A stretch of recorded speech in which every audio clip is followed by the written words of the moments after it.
So here's the unit plan that I've been working on, and here are the standards that I chose to go with it. Do you think they line up okay with these activities and lessons? I do, and I really like how you have a big group of different activities. That's going to help tremendously. Thank you. Yep.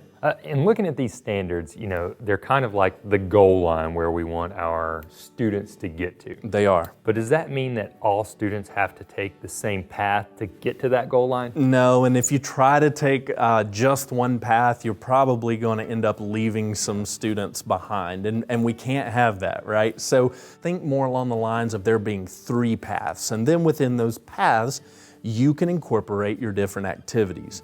Okay, so the first one is by product. Whatever the students are creating, you can switch that up for whatever's appropriate. The second way would be by process.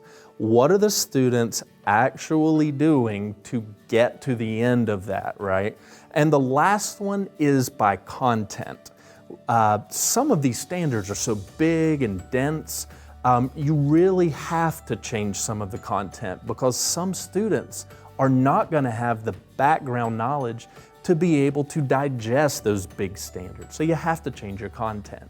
If you can think of those 3 paths, you can move all students to your goal line. Okay. So teachers then need to differentiate by product, process, and content. That's it. Is there ever any room for students to have choice in their differentiation? Yeah, and student choice and differentiation go together really well, right? Because there's already going to be a variance in what's going on in the room. It's going to raise engagement, students are going to feel empowered in their learning, and that is going to increase gains. But this one is unique to differentiation and student choice.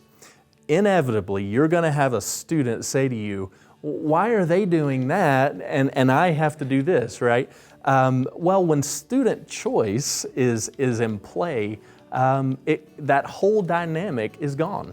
Yeah, I'm glad you brought up the whole fairness angle because that becomes, some students become really focused on what's fair. Yeah. So when a teacher has to select the differentiation and the student does ask that question, how come Edward gets to do that activity and I have to do this one?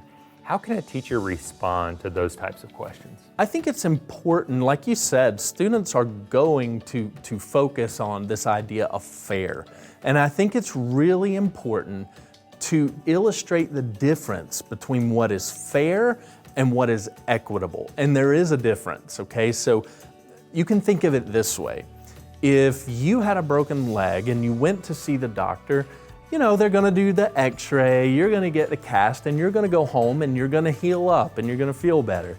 And then let's say I go to the same doctor and I go in and I've got a cold. And then the doctor does an x-ray and gives me a cast and sends me home. I am probably not going to feel better in the same way you will. But it's the definition of fair.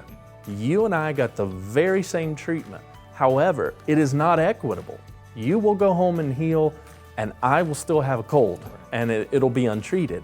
And I think by demonstrating that minute difference and also emphasizing that we are all going to meet our goal and we're going to do it together, even though we may take different roads or paths, I think usually that will satisfactorily answer those questions. Yeah.